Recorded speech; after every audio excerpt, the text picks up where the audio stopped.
Hello, I'm Dan. And I'm Simon. And this is the Wikicast, a podcast where Wikipedia takes us to a random article each week and we talk about what we find. Simon, what are we talking about this week? This week, Daniel, we're talking about Haskell, Texas. Right, okay. Yeah. I mean, okay. Considering that we have definitely done some terrible Texan accents in the past on this podcast. I mean, we need to make it very clear. We're not just singling out Texas here. All of our accents are terrible. This is very true. I feel like our Texan accents, our American accents in particular are atrocious. And for some reason, whenever we've gone to America, we have gone to the South. I'm not quite sure why. I think I blame because it's quite an endearing accent, isn't it? It is. The Southern accent is just like, it's all warm. It's like it's a linguistic warm hug. You're just like it's a cool glass of iced tea on the porch and something. It's like it's that kind of. Anybody that refers to multiple people as y'all is like, nice. You probably don't believe in evolution, but like, you seem nice. Yeah. You do great iced teas, though. She fixes me a sure damn fine peach cobbler. Oh boy! See, I think it is. I think it is House of Cards, which is funny because he's from. Is it Carolina that Frank is meant to be from? Whereas like South Carolina. So it is in the South, I suppose. But like, it's not. I suppose we're thinking of Texas then as being probably a bit too far east. I suppose. But then I think that I read something about how his accent is actually influenced by places further west. It isn't just a Carolina accent. There is some history to the character that means he has like that twang to it. Anyway, welcome to the. He has that kind of like mid-Atlantic kind of that weird American accent that you only hear in films from a certain period. Or in Downton Abbey, have you got any knives? Yeah. Robert, come and tell the girls. She's basically like Donald Trump. I'll tell you what, actually, I watched a video today about how to fire a musket and like how loud muskets were. And it was by this, I'll have to find it and send it to you. This is the earliest we've ever been derailed in a Wikicast episode. We haven't even spoken about not a word. Well, I guess Texas. Not a word.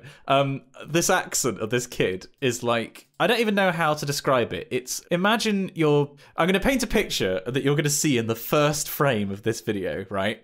Right. Imagine the kind of kid in the eastern coast of the United States who is really active in science fairs, all right? Just picture East Coast dork. Now open the video I just sent you on Discord and then listen to his voice. Okay.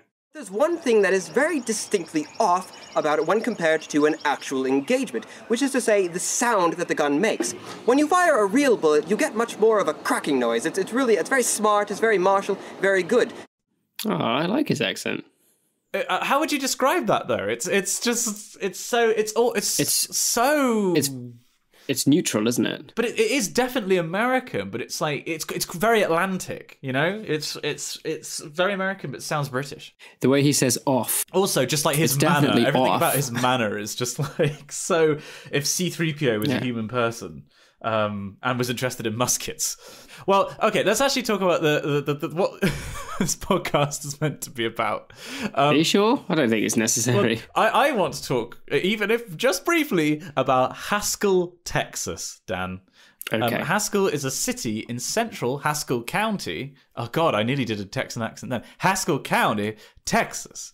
As of the 2010 census, the city population was 3,322. And there is a picture on the right-hand side of what looks like the universal lot of like a western that's just it couldn't look more like a town in a small town in Texas if it tried. So it's those kind of buildings that they've only bothered to design the front and the rest of them are just square boxes. It literally looks like that. And then I can see like some massive American cars, which if you put them on a European road would look like tanks, like just in the middle, just to kind of bring things up to the present day. It gives its latitude and longitude coordinates. It is US Route 277 passes through the east side of the city, so apparently it's big enough to be at least bigger than a highway. Mm-hmm. According to the Bureau, the United States Census Bureau, the city has a total area 3.6 square miles, all of it land. Wow. I don't know why they felt it necessary to specify that the city contains no open water whatsoever. Like, water was banished from the city in, like, 1868 after the Great Water Riots or something. Apparently, the county courthouse was completed in 1892, and it's one of the oldest courthouses still used in the area. Well, it's not that old, I guess. Well, yeah, like, I remember when I was... Very old by American standards. I was in Santa Barbara, and there was... To be fair, it was a beautiful courthouse. It was like it was from about the 1890s, and the walls on like the reception room. I don't know what the room would have actually been for, but it had this like very kind of, well, I guess like late 19th century, early 20th century depiction of the local indigenous population, like sort of all the craft activities and the people that got wiped out because America's America. Oh, like in Parks and Rec, like the government buildings there. You know, they've got that big mural dedicated to the. I've never seen Parks and Rec, so I wouldn't know. Oh, it's so funny, Simon. You've got to watch it. It's brilliant. I know. I have been told this, but yeah, and they had this like mural, and then the guide was like, and this is from, I can't remember the exact year. Say that this was from 1892, and all these like Californian pensioners were like, "Oh gosh, it's so old." And my girlfriend and I, my girlfriend at the time and I were just like, "The f*** is this?" Like, we live in buildings that are hundreds of years older than this. Like, it's just an interesting sort of perspective. Okay, so yeah, there's it's 80% white. It's got shock. I am shocked. I know. There were 25 Native American individuals in the 2010 census. There is very little interesting about this place. It has its own website. Let's have a look at the website. Hang on. Is this going to be like terribly designed from the 90s? Ooh, come on. Haskell, Texas, USA. Deep roots, bright horizons. Oh my god, it literally... You know how in Game of Thrones, in House of Cards, they have that peach tower that in like Frank's constituency? Oh, yeah, Somebody drives that car into it. There's literally a water tower that looks not unlike it. Like what you were saying about House of Cards earlier. Wow, oh my god, Dan. There is a trout derby happening. Oh my god, we need to go. Quick, how much are tickets to Haskell? I'm waiting for I don't think their website host is particularly great because I've clicked on it and it's taken me 5 minutes to load the website. Oh wait, no, there's a news article with... the only text in it is another hyperlink that just says Trout Derby. Do you reckon they have an airport? Wait a minute. This is just recursive. This is right. There is a blog on this that just says Trout Derby, and then the only text in that blog is a hyperlink Trout Derby. So I clicked it. The hyperlinks to the same page. There's just an infinite loop of trout. What? What is this place? Have we just discovered some... It's like a paper town. It doesn't actually exist. This is all just stuff that's smoke and mirrors on the internet. Hang on. Let me wait another 5 minutes for another webpage to load so I can tell you something interesting about what's happening in Haskell. I mean, a town of... Right, I've got some options for you. Right. You can either... Would you rather have connecting flights or non-stop flights? Oh, non-stop, always. I hate the transfers. Okay, would you rather fly with American, Finnair, British Airways or Iberia? Makes no difference. It's all the same price. Would I rather fly through thin air? Are you telling me would I like to do this via space? Yes. Well, then, yeah, definitely that. Thin air. Finnair, okay. That'll be £1,013. Single or return? That is for a return, I believe. I mean, that's basically a steal to go to the Trout Derby. It's a non-stop flight as well. American and Finnair would be going. It would take us 10 hours and 25 minutes. Do we have anybody in from Haskell who's listening or lives near? If we do, I would be... I mean, stranger things have happened on this podcast, Dan, but I would be tell you what, astonished. I'm gonna nip onto our hosting service. That's thanks to Podbean for hosting this podcast. And thanks to our Patreons for making us possible to pay Podbean. Indeed. And I'm going to go to our statistics and have a look at the geography and see... Because I should be able to do a state breakdown. The only thing that I've been able to find on the Haskell website, Dan, is that there was a job opening in January. Gosh. And that apparently... A job. There is a chamber banquet happening in April. I don't think this place is real. I think this is a myth. Like global warming. So we have 28 listeners in Texas. Right? Does it say any more specifically than that? Sadly not. I can't break down the state of Texas itself. If you live in or near Haskell, do let us know. Is it actually a place, or is this just a figment of Wikipedia's imagination? Because it's quite interesting. So, Simon, I'd like you to try and take a guess at the top 5 states of our American listenership. Okay, well, so this is probably going to follow the population of those states, right? Like, as in which just states are most populous. So that's probably... Okay. I mean, Texas is probably up there? No. Really? Okay. California. California's number 1. New York? New York is number 4. Oh God! This is when the rest of my knowledge of like how many people live in various states plummets. Florida? No. Okay, I'm going to just now go stabs in the dark. Massachusetts. Massachusetts is 3rd. Oh God! What other states have got lots and lots of people in? We mentioned it before. South Carolina. South Carolina is not on the list. Oh God. Tennessee. Tennessee is not on the list. Go on then. What are the other ones? I'm never going to guess them. So we have in 5th to 4th, it's Michigan, New York, Massachusetts, Virginia, California. Wait, Virginia as a whole is is there just a state called Virginia? I thought it was divided into sub-states. Pretty sure it's a state, isn't it? Oh yeah. God, how on earth have I messed that up? Oh, I'm thinking of West Virginia. Sorry, that was why I thought that like there was almost heaven.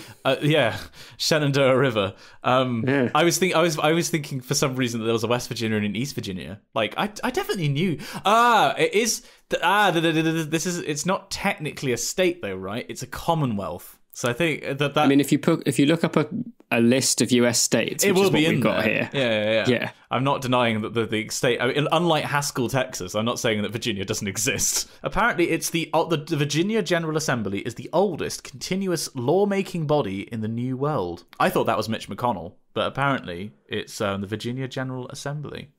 Gosh. Apparently, Virginia's economy has many sectors: agriculture in the Shenandoah Valley, federal agencies in North Virginia, including the CIA, and military facilities in Hampton Roads.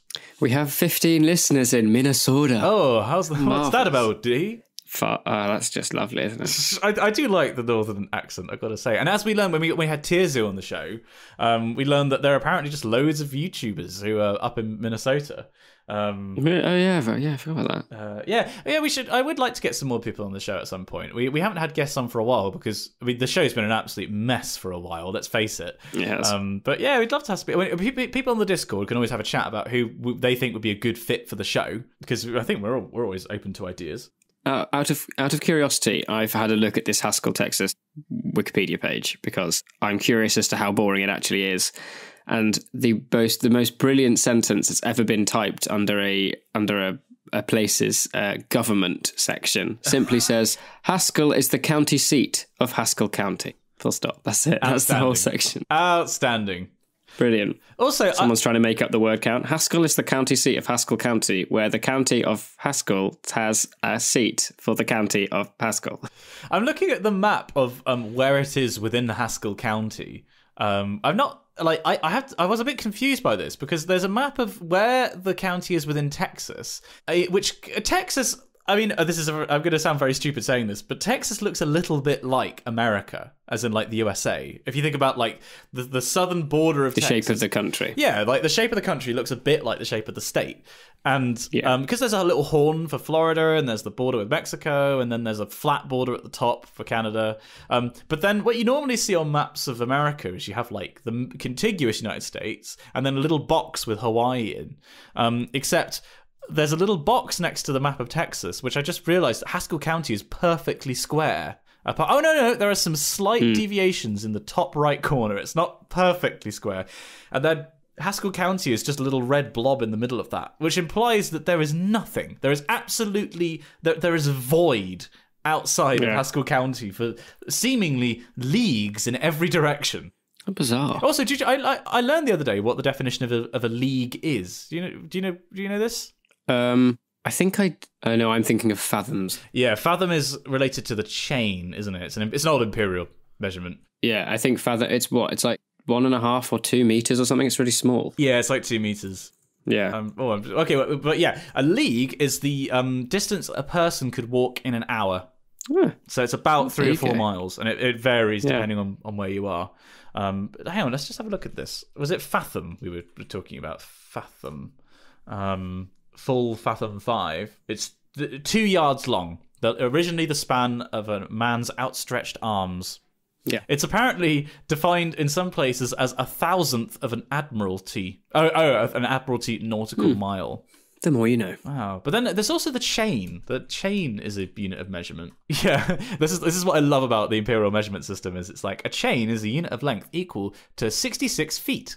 Yeah. And it's like shoe sizes, isn't it? There's a barley corn is the unit of measurement for measuring feet. Well, I think or at least an inch UK was originally defined as like 3 barley corns laid end to end or something like that. This is a particularly let's have a look and see important measurement to guys. The barley corn is a small English unit of length equal to 1/3 of an inch. Still used as a basis of shoe sizes in English-speaking countries. So, and the inch is equal to 1/36 of a yard or 1/12 of a foot. Derived, just to make things easy. Derived from the Roman uncia, 12th. The word inch is sometimes used, usually understood as deriving from the width of the human thumb. What the God, I'm so glad for standardized units, Dan. The metric system was the best thing we ever invented. The expression rule of thumb. Is this the nuclear thing? I thought it was something else. So the etymology I heard was that a rule of thumb is that if you cover a nuclear blast, like a mushroom cloud with your thumb, if you can completely cover it with your thumb and can't see it anymore, then you're far enough away to be out of danger. But I imagine that the phrase is older than that. I know something different, which I've now looked up, and it's a modern folk etymology holds the phrase derives from the maximum width of a stick allowed for wife beating under English law. Oh my God. Well, as if nuclear war wasn't dark anyway, but Jesus. No, exactly. So I'm currently looking at the Wikipedia equivalences section under the inch article. Apparently, the inch is equivalent to 10,000 tenths, 1,000 thous, 100 points, 72 postscript points, 10, 12, 16 or 40 lines, 6 computer picas, 3 barleycorns, 2.54 centimeters, exactly, 0.999998 US survey inches, 1/3 of a palm, 1/4 of a hand, 1/12 of a foot, or 1/36 of a yard. How bizarre. I feel like, if anything, I now know less about how big an inch is. That's going to be my excuse for overestimating. That's anyway. Nuts. Right. So we do have some exciting news later in this podcast. Oh, we do. Very exciting news. Well, actually, stay tuned. We have some exciting news which we'll save for Patreon Corner. But we should probably introduce listeners. Sorry, God, what am I saying? We should probably introduce readers to the third member of the Wikicast team now, which is.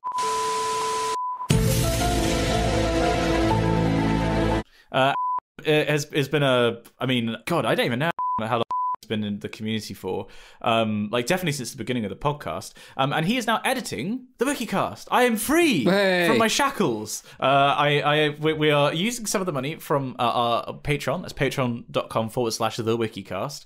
And he's editing the episode that you are hearing right now. So if he wants to put in a variety of sound effects and farts and elephants, that's on him. I look like a tit now if he didn't do any of that. But he actually edited the last episode. But I feel like I'd like to just publicly acknowledge that has taken over. And so if there are any errors or missed swears, it is entirely his fault. And we're very grateful for his contributions to the show as we inch towards creating a better future. Oh my God. There we go. Very sick. I am so Adam's sorry. like the wise grand wizard of this this podcast. Are you sure that you want to talk about something in Texas and then use the phrase grand wizard? I did it deliberately. I was hoping you would pick up on that point. Yeah. Okay, that's fine. No, nice. Very nice. Let's not go for that. Cool. Okay, so we were talking about this fictional town in Texas. Let's just wrap up this article. No, we're not going to do that. So basically, there's a little section here at the bottom about notable people from Haskell. Apparently, Anita Thigpen Perry is the former First Lady of Texas, and she's from this place, as is Rick Perry, who you might remember was the governor of Texas, and he tried to be president for the past 2 election cycles. Yeah, I thought I recognised the name. Did you hear that Bernie Sanders has announced he's running for election in 2020, incidentally? Yes, he has. Although, I mean, the field is like so wide open at this point for the Democratic nominee. I mean, he probably won't get it. I mean, I'm also running, so it's a honest. Quite literally, I am running. I'm running this week. In fact, when this podcast is released, I will probably be in the moment of running my first half marathon. Yes, but everybody's running for Democratic nominee. Actually, hang on. Let's just have a quick look at this list of people. List of Democratic nominees for president. Because I bet there are some. I mean, I did see an article that was like The Rock might be one. Like there are so many people who declared candidates. Here we go. Julian Castro, the slightly successful younger brother of Fidel. Kamala Harris, Amy Klobuchar. What a great name. Yeah, Bernie. Bernie, there he is. I mean, I do like his politics, but I feel like the time has come for a new, somebody a bit younger than Bernie. Like, Alessandra Ocasio-Cortez seems to be is really shaking things up. She is. She's not declared this time, but as in to run for president, but I imagine that's only a matter of time. Yeah, she'll be such a popular candidate, won't she? Mm. Oh, wow, there's a guy here who has filed with the Federal Election Commission to run for president in the Democratic primary, right? This guy was born at RAF Burtonwood. So he's American, but he was born on a airbase here. And then, are there other mental people who are going to be on this list? Well, I mean, the Republicans are right here. There's a guy here who's the former Tallahassee mayor, and when asked whether he was running, his verbatim quote is, "Come on, give me a break. No, really, give me a break." I'd vote for him. Doesn't seem very keen. I mean, have you seen the way that Americans treat their presidents? I can't blame them, frankly. Well, who was it? Wasn't there was something to do with French Revolution, I think, where they said that the best person to lead is the person who doesn't want to lead because they're not going to abuse the power. Oh, that's your leader wants to be. That's like Cincinnati, isn't it? Right. That's something like that. That sounds like there's a quote in there somewhere. I'm going to try and find it. I mean, let's face it. I mean, oh God, I was about to say Trump isn't going to win again, but I mean, anything's possible, isn't it? We didn't think he was going to win in the first place. And in life, I find it's easiest to be pessimistic because then you're rarely disappointed. He's done exactly basically what he said he would. He's been the president that he appeared to be on the campaign trail. His behavior on the campaign trail has gone exactly over into being president. So in a sense, people got what they voted for. So that would kind of indicate that maybe people are going to vote for him again. I just don't know, Dan. I mean, I feel like I think even Donald Trump would be like, actually, you know what? I've done it once now. That's fine. Well, the thing is, I don't want to do it again. There was a lot of evidence that I read, and it's very difficult to sort of know what to trust, especially when the coverage is American. But I have read coverage that basically said that the night that he found out that he'd won, it was a very weird mood. I think this was the book that his staffer released. About being he kind of didn't really want to be president, and now he's stuck. Which might be the first person. Is there another American president who has accidentally become president without wanting to? I can't think of anyone off the top of my head.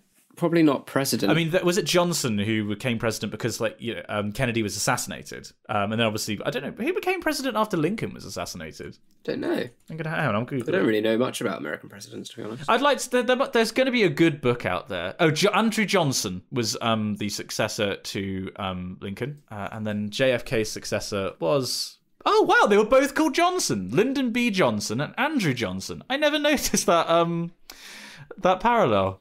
Yeah. That's quite fun. Well, there we go. We all learned something today on a podcast about Wikipedia. Who would have thought it? Yeah, there's definitely a good book. If anyone could recommend me a good book about the American presidency, because I listened to the Blinkist of The Bully Pulpit, which was about Roosevelt, Teddy Roosevelt, which was really interesting. But I'd like to learn a broader picture. Yeah. In fact, actually, on that note, if anyone's got a recommendation of just a good kind of all-encompassing, nice, general book on American history. Well, there is that famous one. Because I did it at school, and I bloody love it. I thought it was one of the most interesting, from colonization right the way through to the Civil War to War of Independence. I found them fascinating. I thought they were really excellent. Now, what was that? There's that famous book in Good Will Hunting. Do you remember? There's American history book. Yeah, hang on, I'm Googling it now. A People's History of the United States. Right. Apparently. I don't know if that's actually going to be actually good. I'm just Googling it now. 2 million copies sold, praised and criticised by historians from across the political spectrum. Critics assert blatant omissions of important historical episodes, uncritical reliance on biased sources, and systematic failures to examine opposing views. Sounds like it's America. You know, it sounds pretty appropriate. So perhaps not that one then. Perhaps there are better ones out there. Well, we've got, as we've already discussed, we've got plenty of listeners in the across the pond.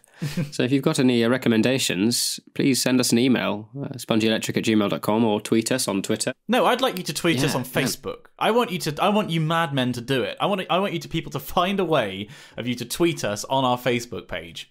Yeah, get it done. Tweet us and uplink it to Insta Snap. Just MSN us on Bebo. That's probably the easiest way to get to us. Yeah. That would be super. Well, instead of talking about things that we'd like to know about in the future, Dan, would you like to talk about something that you know right now? And that's your choral piece of the week. And this will be my piece of the week. Drum roll, please.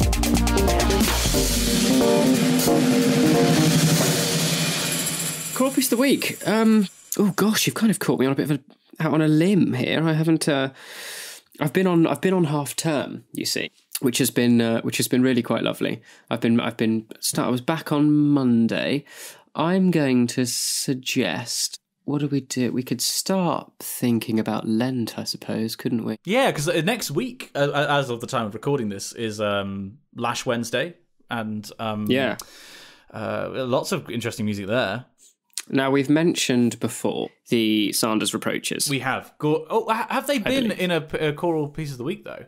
I don't think they have. No. Okay, well, I mean, I don't think they have. They are one of my However, favourite because pieces. they have been mentioned before, I'm going to suggest a slightly different piece, yet in a similar vein, and it's by Edward Bairstow, and it's The Lamentation. I don't think I know that one. It's excellent. It's really excellent. Give it a listen if you're familiar with it's Psalms basically, right? But it's epic. I don't think Chapel have ever actually done them. Apparently we do them at the cathedral every year, along with the Sanders reproaches. Wait, hold on. But it's really very cool. So right, I had a sort of an additional thing on this sort of topic of Lent. So everybody everywhere in the world for Ash Wednesday sings what piece of music, Dan? Oh God, it hasn't been one that I've mentioned. Still, Allegris Miserere.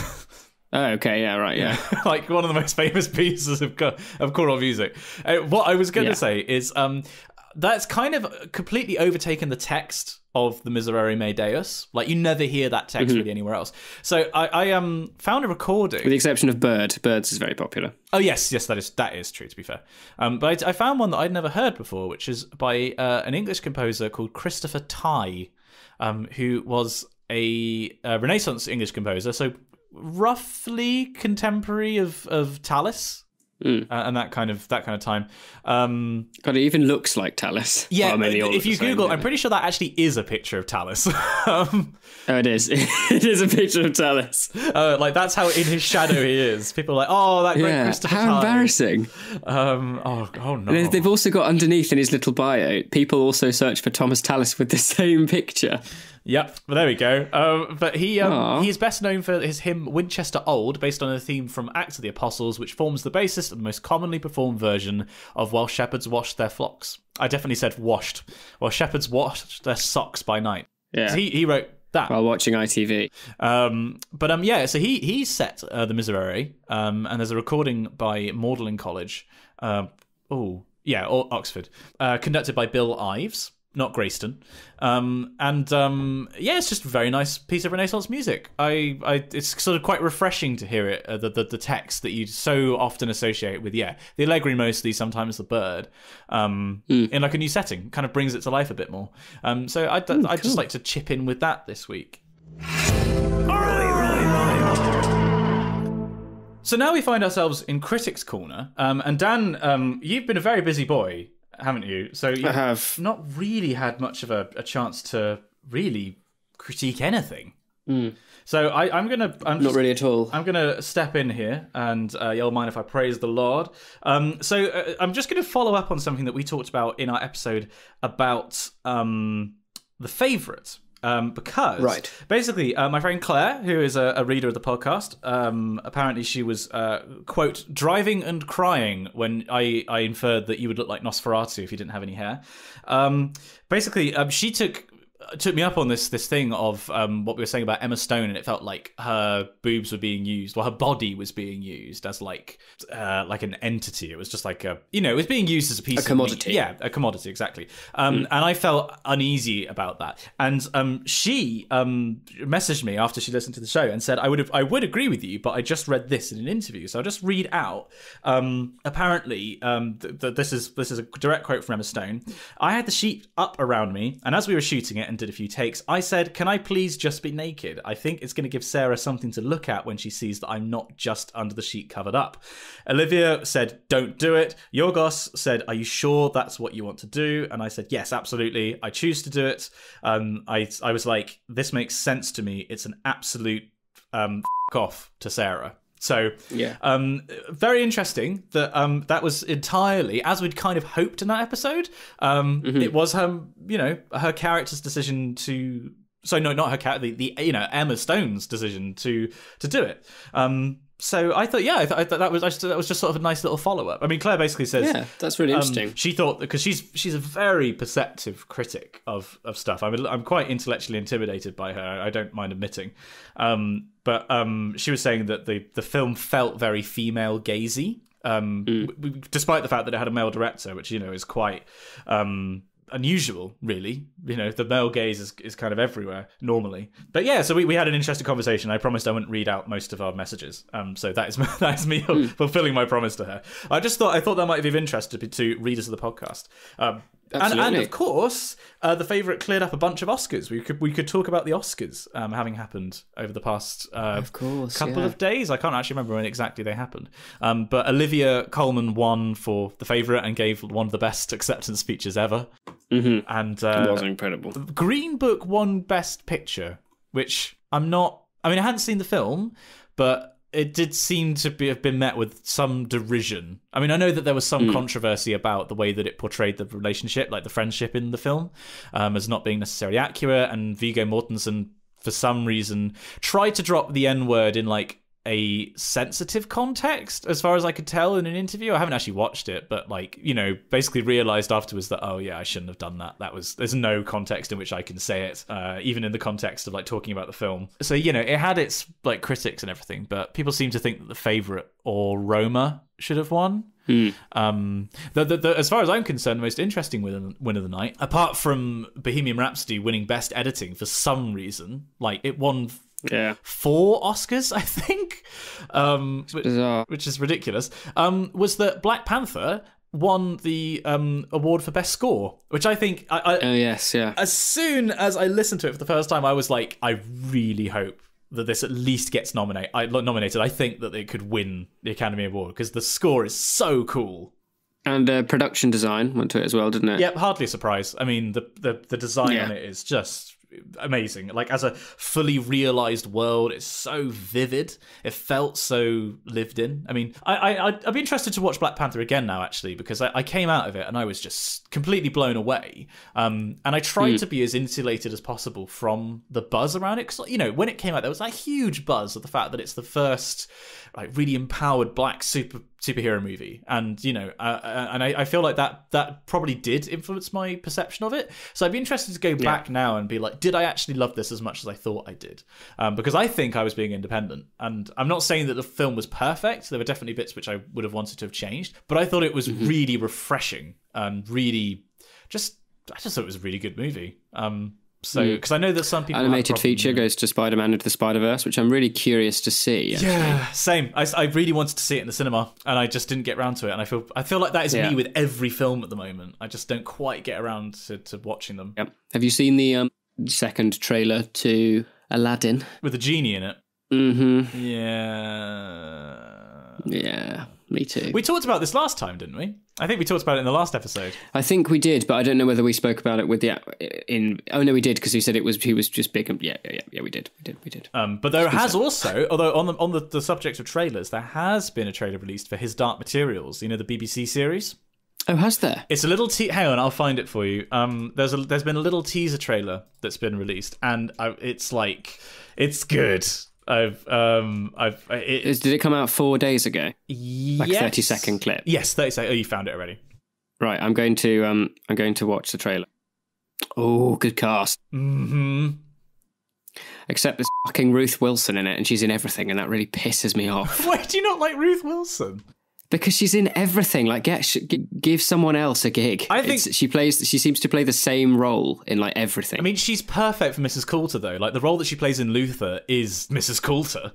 That looks very exciting, though. I mean, I have to admit, James McAvoy, I always like. He's very versatile, isn't he? He is very versatile, and I feel like Split really showed that. Because I wasn't originally sold as him being Lord Asriel, because I couldn't imagine him being all domineering and like just like this overwhelming presence. But it looks like he's gonna do it. I mean, the girl who's playing Lyra was the girl who was in Logan. The young, I can't remember her name off the top of my head now. But yeah, and like literally couldn't be any more perfect. Could not be more perfect casting. The only one that I was a bit unsure about as well was Lin-Manuel Miranda being Lee Scoresby.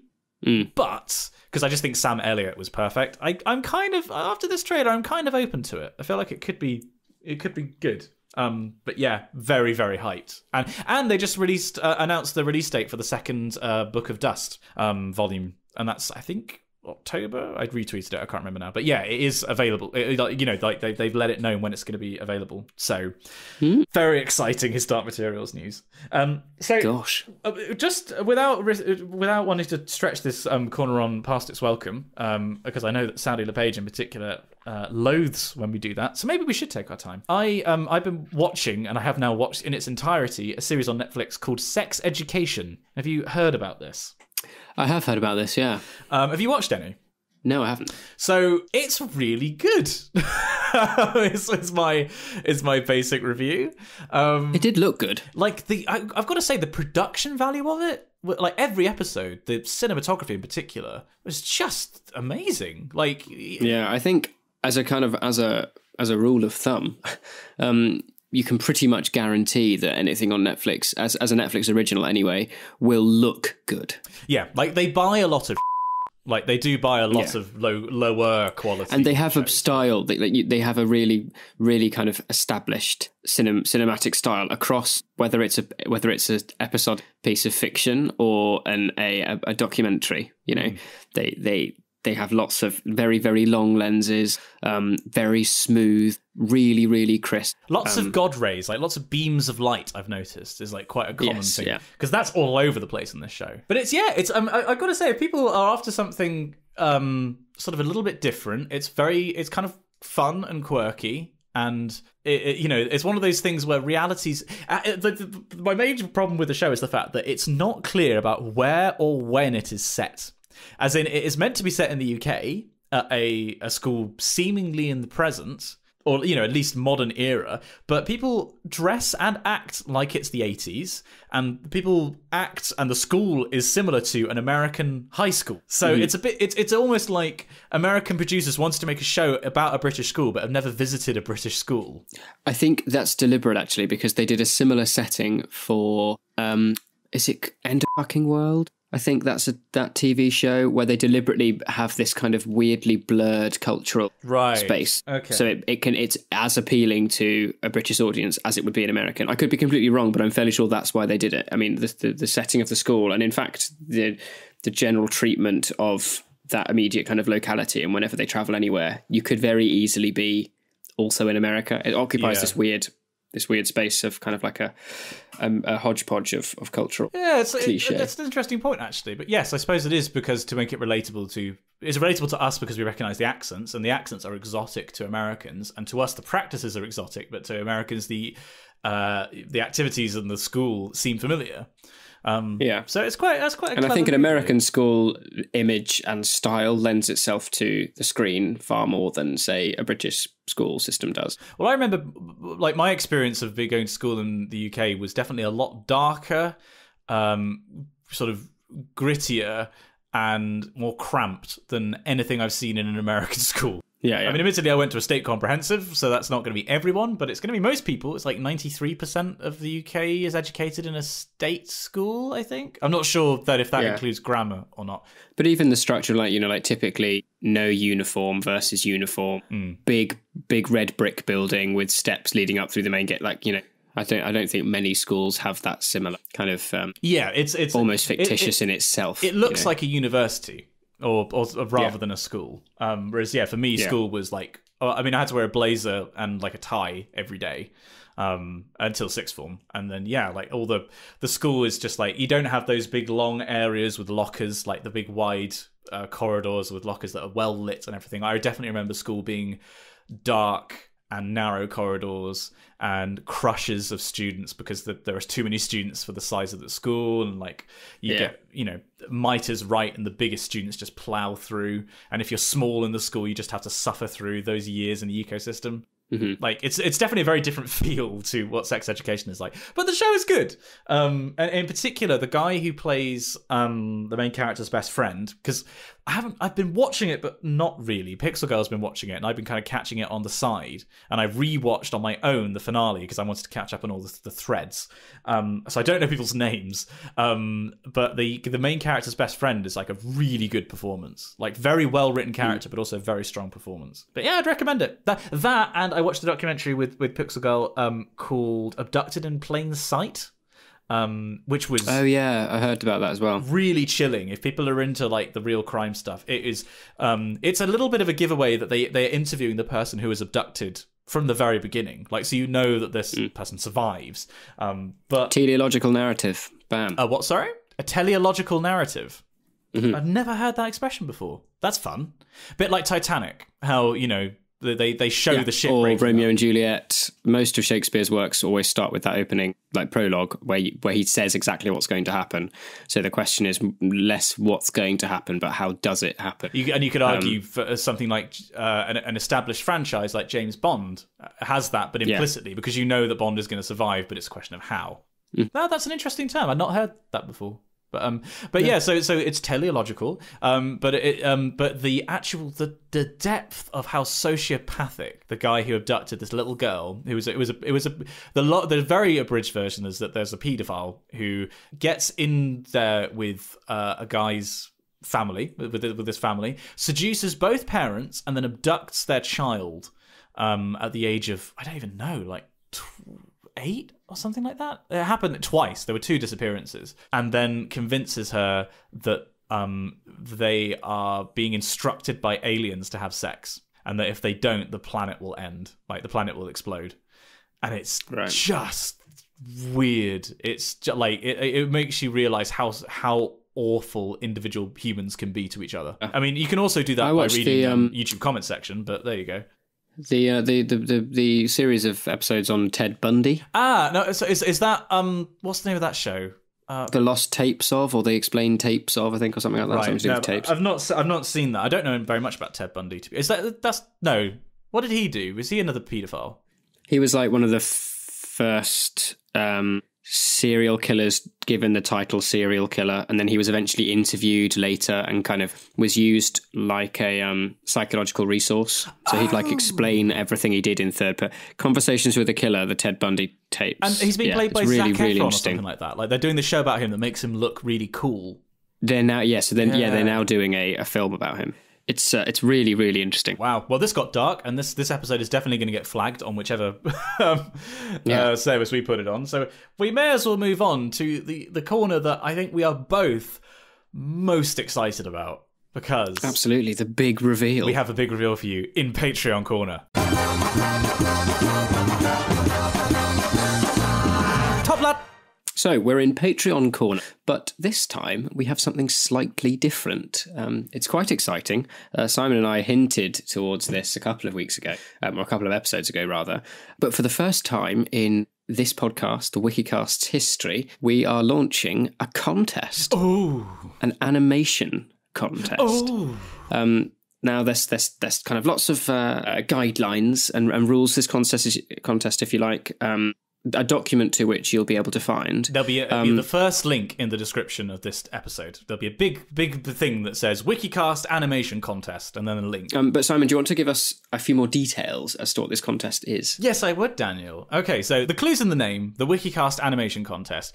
What we would like you, dear readers, to do is to pick as either one section, or you could stitch together several sections of a Wikicast episode and animate it. And you can interpret that however you want. You could do that with digital animation. You could do it with claymation. You could do it with stop motion. You could any form of animation you like, as long as your end result uses audio from the Wikicast, and Dan and I having a chat with each other, and it's less than 2 minutes in length. So what we really want to do here is get a series of great animations to sort of highlight some of the best bit, what you think the best bits of the podcast are. And that's going to be great for, great experience and a great project for you guys to work on. And we're going to give you, it's going to be about I think it's 6 weeks that the exact date that you need to submit everything by is April 14th. So I think that's about 6 weeks from the release of this episode. Is that also the day that the new season of Game of Thrones premieres? Is it? Oh God, did I pick a terrible day for... I don't know. Game of Thrones. Oh yeah, April 14th, season 1. There you go, guys. You've got to get this finished by the time that Game of Thrones comes out. Okay, there's an extra deadline for you. So you've got 6 weeks to embark upon this project, however you wish to do that. You just need to upload it as a YouTube video, like a public YouTube video, and then submit it via the form that is in the... show notes of this podcast. We'll also put it on the Discord. I'll be tweeting it out. Dan will be tweeting it out. We'll put it on all our socials, so it'll be easy to find.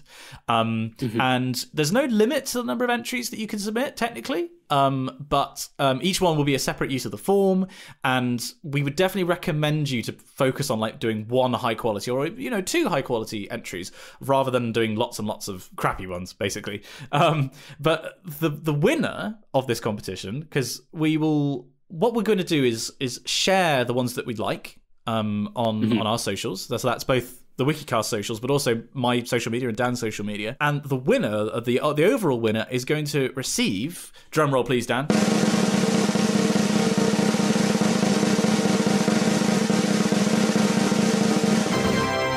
200 British pounds, which will be good heavens above, which is going to come directly from the Patreon page. So what we wanted to do with this contest was to give back to the community and have a contest for you guys, the people who really love the podcast, to sort of pull together the resources that you've given us. And we've built up an excess after paying for the hosting and now paying for editing and doing the donation to Wikimedia, to now have this contest to give you guys something to work towards, and a chance to showcase your talents. And we already know, judging from the kind of, the amazing things we get through Correspondents Corner, and even, the feedback for various crises, we've got a lot of very talented, very creative people. Absolutely. So what better way than to highlight that than with a little competition? Incidentally, £200 is roughly $266 US. At current exchange rates. Subject to the pound crashing upon further Brexit news.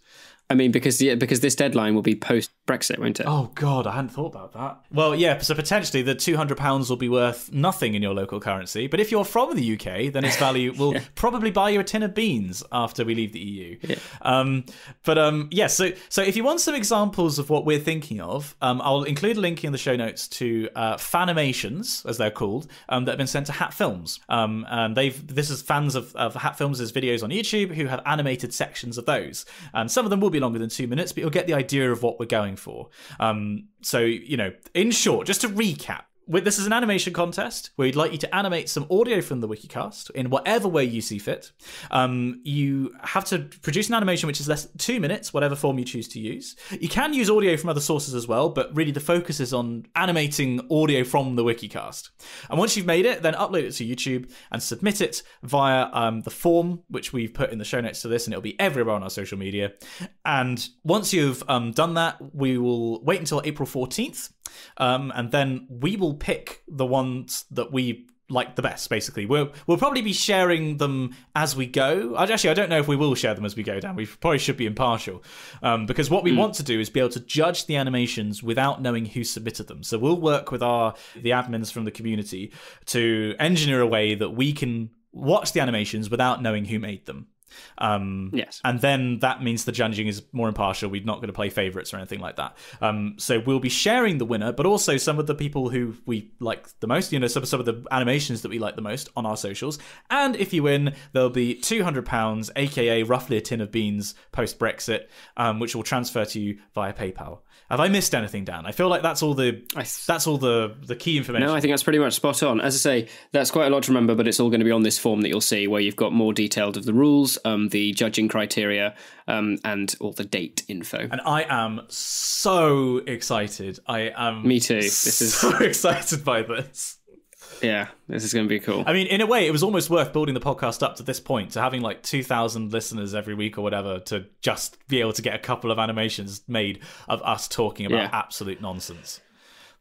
Here we go. So yeah, go choosing your favourite section of the Wikicast, or if you want to stitch together, like in some Hat Films Fanimations, for example, they stitch together small bits from episodes into like little vignettes.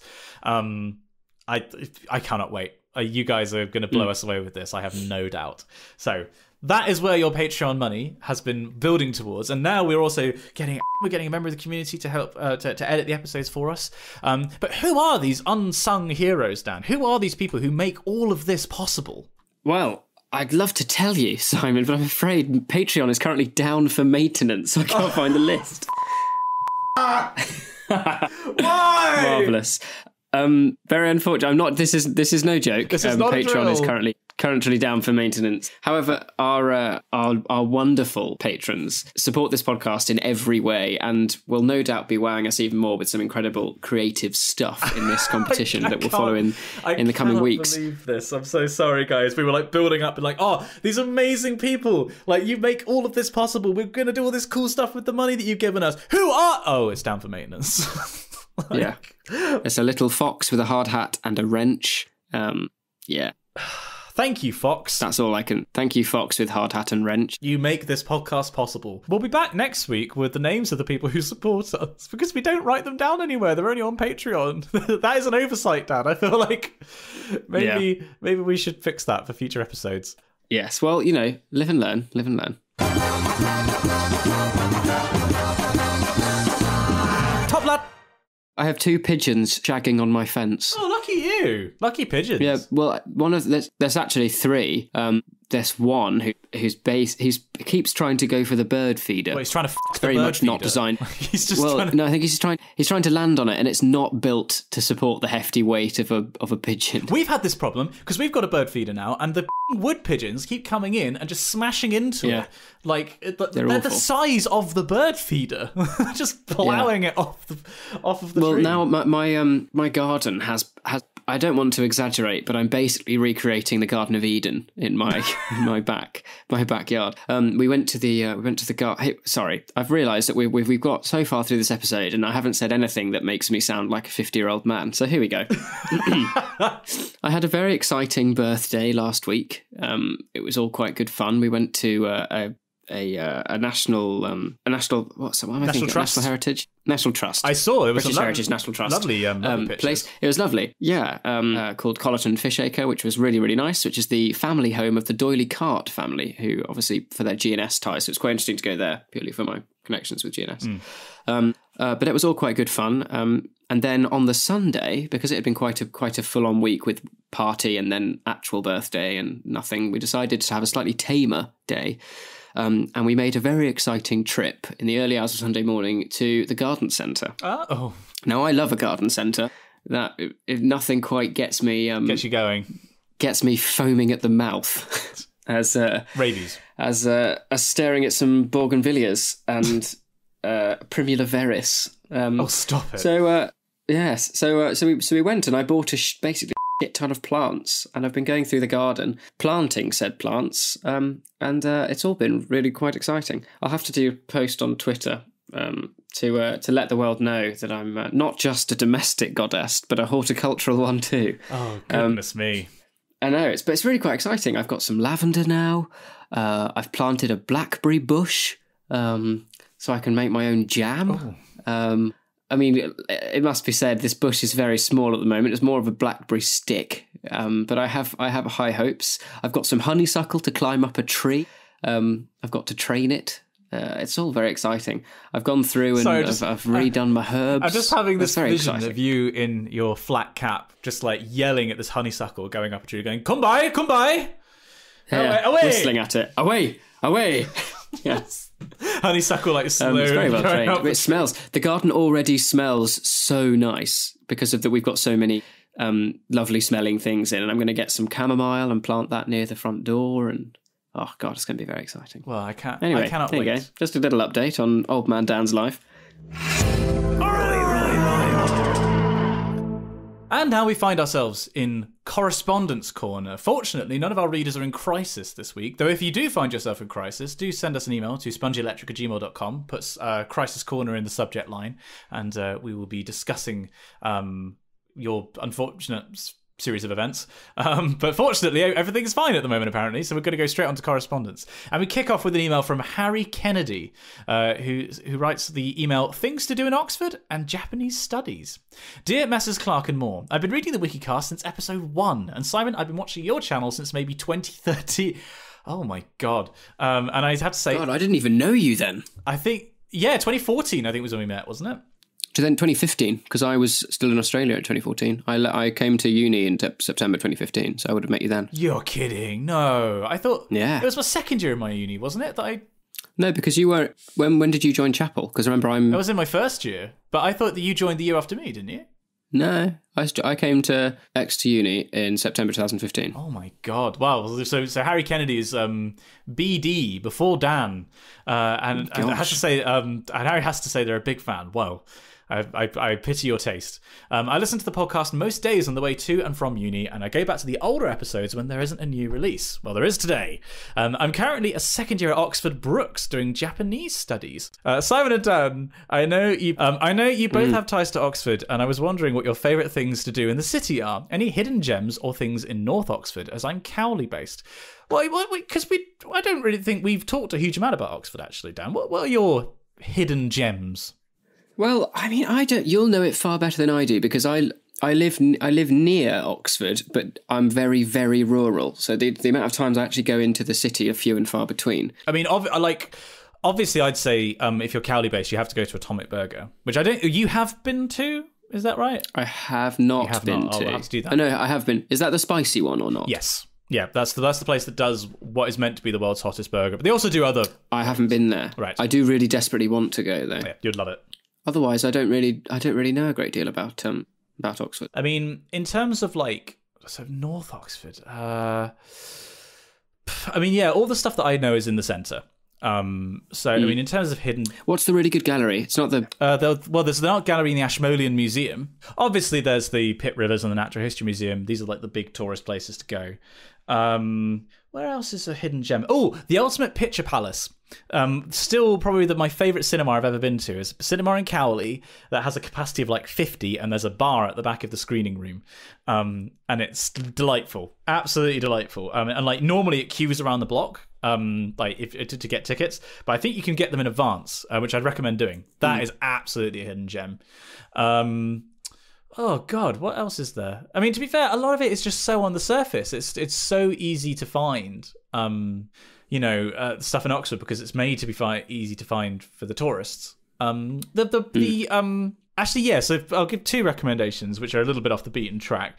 There's the University Gardens. What are they actually called? Oxford University Gardens, which are in the centre of town. Botanic Gardens, that's it. But then there is also apparently it was the first botanic garden in the UK. That's interesting.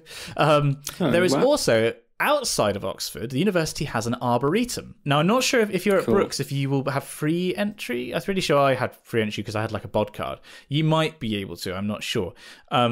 But it's a little bit outside Oxford. You can get to it via bus, and it's so quiet. It's so peaceful there.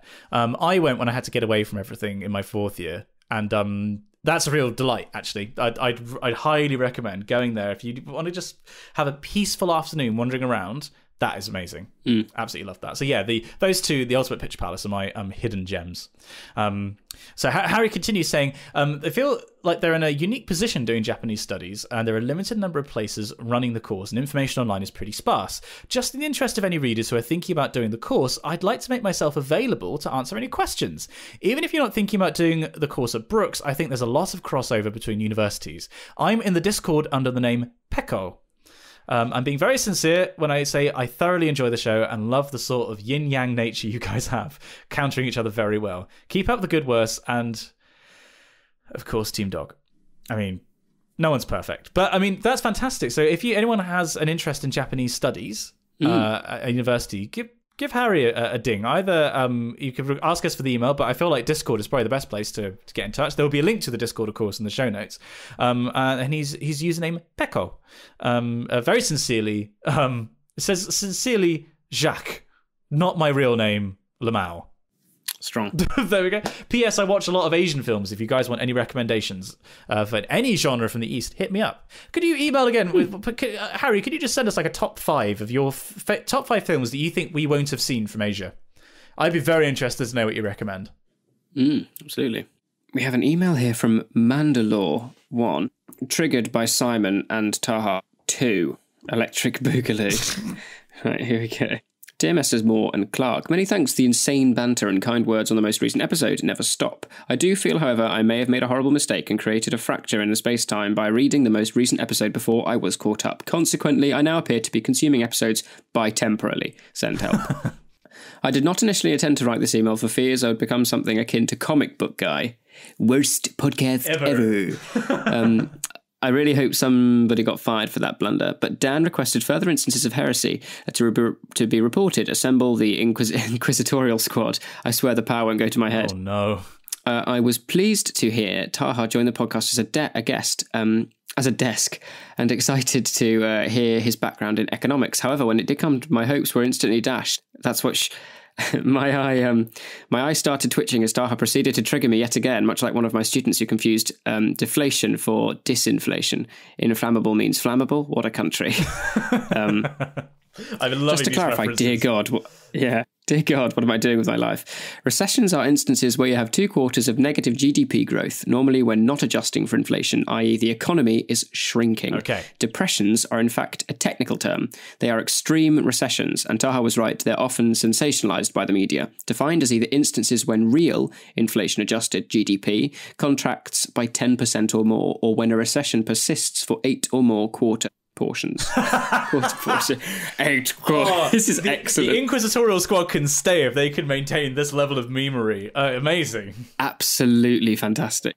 Going on, recessions typically do occur relatively often, empirically around every 8 to 10 years on average, and recovering from their effects may take roughly the same amount of time. However, this can vary depending on context, e.g. global events, macroeconomic policy decisions, etc. Currently, the record for the longest instance of growth uninterrupted by a recession is held by Australia, whose last recession ended in 1991. Since compound fractions are enjoyed, that's 105 quarters and counting. For more information, refer to Keating, the musical we had to have. I've never heard... Is that an actual musical? I'm just going to have to Google that a second. Is there a musical about economics? Yeah. Oh my God. Keating! Exclamation mark. I know, as in the Prime Minister, right? Yeah, the musical follows him from his ascent to leadership through his eventual electoral defeat by John Howard. That's incredible. Wow. Never knew that existed. Okay. Music by Casey nice Bonetto. Lyrics by Casey Bonetto. Book by Casey Bonetto. I see how this works. Wow. So, oh my God, it won a ton of awards. Well, Mandalore, thank you for introducing us to this podcast, but also thank you for your memey nitpicking, which I thoroughly approve of. This is Mandalore goes on to say he apologises profusely for many Simpsons, Star Wars, etc. references included in this and the previous correspondence. I do apologise again for the rants, and much as I'm reticent to agree with someone from Melbourne, concur that the rant should rhyme with aren't.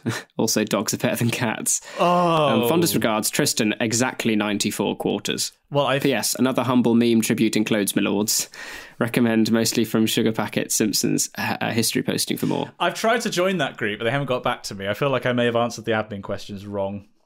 Oh dear God, no. Well, that meme will be on the Discord. Don't worry. Well, I mean, incredible. I mean, God, rant, not rant. Savages, absolute savages. Well, I'm going to continue with an email from another nitpicky email from Benjamin Williams. Okay, Mr. Moore, you've made a very grave mistake. During the last episode of the Wikicast, 053, I apologise if this is late, Daniel said the following from 1 hour, 8 minutes and 33 seconds to 1 hour, 8 minutes and 47 seconds. If we ever make any other mistakes, just in general, then we are expecting another email in our Correspondents' Corner. Oh, what a foolish mistake that was. Inviting a sufferer of OCD to nitpick, correct, and piss you off, my mouth went into an uncontrollable smile when I heard this. This will be a very long email. Okay, right. Let's go through all the mistakes we made, shall we? Simon's mistakes. I mean, I'm looking at this email and I'm fascinated by your use of the word we. What do you mean? I mean, you know what I mean. Let's just read the email and see what happens, shall we? Simon's mistakes. Pronunciation to this week's wiki page title. I pronounced it pretty well. At least knew the enye double L is pronounced Y. See, the thing is... okay, right. The region it's in was pronounced as Trotters, yeah. My pronunciation comes from Pixel Girl, and she learned in Madrid, which I think has influenced how I... generalize rules to other areas of Spain. So I would have completely mangled a lot of the rest of it. But okay, right. So a lot of this is basically the fact that I mangled the pronunciation of the region of Spain that the last article was set in. Anyway, there are some other mistakes. While you were discussing the nations of Lesotho, Kiribati, and Vanuatu, you pronounced Lesotho and Kiribati wrong. Lesotho and Kiribati, I have to admit. I had no idea that was how you're supposed to pronounce it. And also, when we started off the demonyms sections, you said that English and British were demonyms. That's not strictly true. They're technically adjectival demonyms, not demonyms. You'd have to use English person and Britain for that. So there we go. Yeah. And then anyway, tip-top and toodly-doo and all that jazz. I expect to write in soon with more mistakes. Team Pig. Dr. Santiago. Oh, Dr. Santiago is very active on the Discord. Right, yes, I thought this sounded familiar. Nice. And then there's some mathematical expression for age, which I am not going to work. Actually, can I... Microphone, stop sucking me off! Good Lord. I felt the breeze on that one. Good heavens. Good grief. I also quite like the Team Pig. Dogs look up to us, cats look down on us, but pigs, they are our equals. Winston Churchill. Yes, pigs look you in the eye. That's a famous quote from him. Hang on, I'm going to put this expression into Google. Apparently, Dr. Santiago's age is just over 35. Marvellous. So there we go. Thank you very much for correcting all of my mistakes, Ben. We have an email here from Riley, which is now this is going back a bit. If you listen to the podcast and you've been listening for a while and you get this reference, then I don't know, go and have a well done drinks on me. Gary S. May. Now I can't even remember which number that. 52nd episode? Oh God, way before that. Way before it must be that. Actually, yeah. This is in like the teens, is it? I mean, that's going to be. Hang on, I'm just going to Google it. That was episode 2, Dan. Oh my God. Yeah. Simon, what was the date of the episode 2 air date? 15th of July, 2017. Jesus Christ. This is madness. Yep. Right. Anyway, Riley goes on to say, Messrs. Penny Lick and Manaconda. I have some short follow-up regarding my previous email. In the 52nd episode that must not be named, you two read out my email in which I noted my connection to Gary S. May from episode 2 of the Wikicast. Well, I have since sent an email, oh my God, to Mr. May, and he responded. Thanks for your email and for letting me know about my appearance on the Wikicast. So, Gary S. May has openly acknowledged this podcast and his mentioning on it, explaining to my university chancellor that his Wikipedia article was featured on the podcast alongside the history of rail transport in Mozambique was by far the strangest email I've ever written. Is this the first time a subject of one of the articles has been acknowledged or has acknowledged the Wikicast? Let's hope it's not the last. Also, Penny Lick, you say that you were born in Nottingham. Do you happen to know if you were born at the Queen's Medical Centre? I got my appendix taken out there in October. My experience with the NHS could not have been better. It makes me wonder why so many Americans are against socialised healthcare. Best regards, Riley, and then Reed is crossed out at the end of that sign-off. Absolutely fantastic form, Riley. Thank you very much. That is... I don't actually know if I was born in Queen's Medical Centre. Let me have a Google. I mean, in terms of whether that's the first time a subject of a podcast has acknowledged the podcast's existence, I'm pretty sure that is. It's only a matter of time until Mehmed the Conqueror comes back to us. And the town of Haskell, Texas gets back to us. I mean, wow, this is astonishing work, Riley. I mean, in terms of this is a deep cut for people who know their memes. In terms of getting the podcast out there, yeah, spread it. Just incredible. In terms of why Americans are against socialized healthcare, because socialism is demonized as America and conflated with communism. It's either communist or it's Venezuela. That's apparently how socialism works. I've just been looking at pictures of Queen's Medical Centre. I'm fairly sure that is the hospital I was born at. But I shall have to check. You remember it? You remember what it looked like? I think I've driven past it before, and then my parents have been like, "Oh, you were born there." I was like, "Oh, all right." And then our final email of the show today is from Crawford Sawyer, saying, "Good day, gentlemen. Dear Messrs. Clark and Moore, how are you, fine gentlemen? My name is Crawford, and I'm currently attending the International School of Aberdeen. And we, of course, know from Aberdeen Dr. Ed Jones of Chapel Choir fame, who's appeared in many of the vlogs, noted Big Gay Bear. I've never visited Aberdeen, actually, but I'd love to visit. Yeah, nor have I. And Crawford is in the first year of the International Baccalaureate. Been an avid reader for a few months now and would love to express my sincere enjoyment and admiration of this podcast and the genuinely entertaining dynamic that you two create. From my reading/listening, I've ascertained that Dan too did the IB and was wondering both what classes he undertook and what his overall experience was. So before you answer, Crawford is doing history, economics, biology, all at higher level, and English Lit, AB Initio Spanish, A flat Initio Spanish, and Ab Initio. Right, Ab Initio. It's just like, yeah, it's like introductory. And maths standard level, I assume that to be. And I'm finding it incredibly difficult, but quite rewarding. So what did you take, and what was your experience like? So my 3 high levels were psychology, English, literature, and theatre. And my standards were low. No, my standard levels were biology, maths, and ab initio Spanish. And then you've said before that you enjoyed doing IB. Looking back, I did. I came out with a good score. It made me work very hard. I think it absolutely produces a more rounded kind of student, because you can't specialise yet. You've got to take one. You've got to be interdisciplinary. In the moment, it was a massive tedium and stress, and I think that's just kind of part and parcel of the course. There are sections that are really fun, so you won't be probably thinking about your extended essay just yet if you're in your first. As you get to the end of your first year, you'll have to start thinking about proposals and things for your big essay. That's really fun, and a real opportunity for you to dive into something that you're interested in. My advice would be absolutely be interested in your extended essay, because otherwise it will just be a massive ball ache, because you've got to put a lot of time into it, and if you're not interested in what you're writing about, then it's just going to be painful. But yeah, it was all right. I quite liked it. I mean, I definitely agree that you come out as a more rounded individual. The fact that we have to specialise so early with the A-level system, like relatively early, when you are, 16, you basically had to make a choice of like what the next, potentially your entire career is going to be like, which just, it has its merits, but it also has its downsides.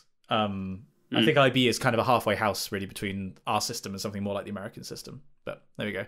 Also, Crawford says, from reading/listening, another earlier podcast, I understand that Dan went to a TOK camp? That's TOK, which is Theory of Knowledge, which is one of the other kind of subjects that you've got to take as part of your IB.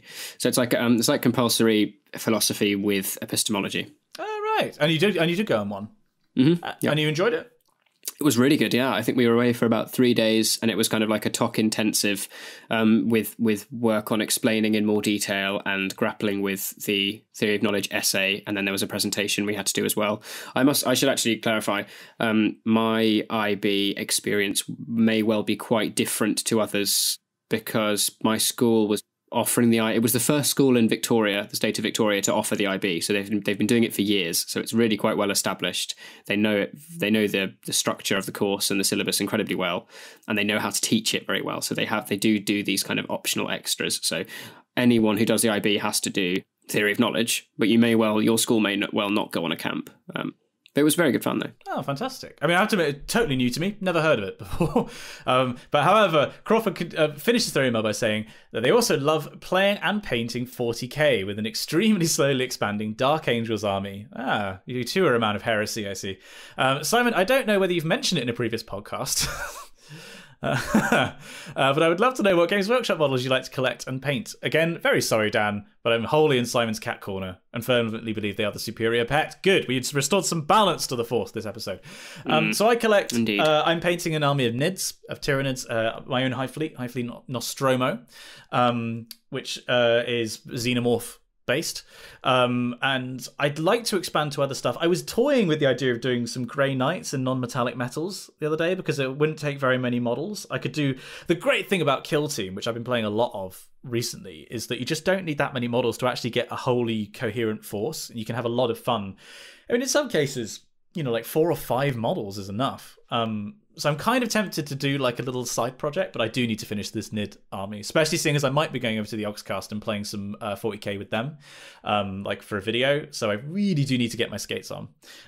There's loads of stuff I'd like to collect. Like I'd like to collect the Blackstone Fortress. I'd love to buy that set. I really like the look of the Adeptus Titanicus models. I mean, the new, the stuff that's coming out, like the new Abaddon model, is amazing.